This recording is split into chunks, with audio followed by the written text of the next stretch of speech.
honor and reflect on this day of remembrance to commemorate the anniversary of the September 11th, 2001 terrorist attacks that shook our nation.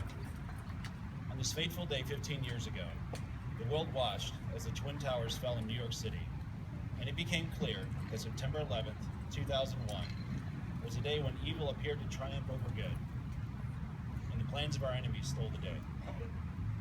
The tremendous loss of life remains fresh on our minds, but the plans carried out by our enemies, meant to harm this nation and our people, would ultimately give rise to a season of unity and purpose. In the wake of the terrible events of this day, we saw a new generation of heroes step forward and answer the call. As we pause to remember those lost on this day, and those who failed to prevent countless horror since, we find the true meaning of September 11th, 2001. The legacy of that tragic day is memorialized in the citizen soldiers, public safety personnel, and first responders who answered the call that day and every day since with courage and selflessness.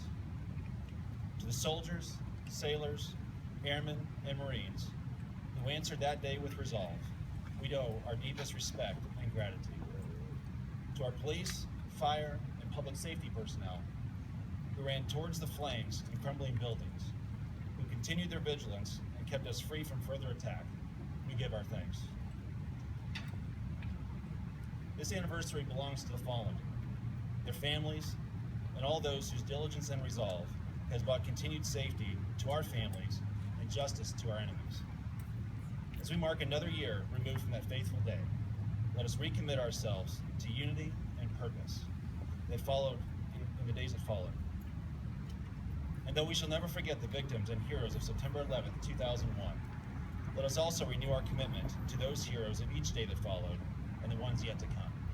Sincerely, Michael R. Pence, Governor of the State of Indiana. Now please join me in welcoming our Congresswoman Jackie Walorski to the podium.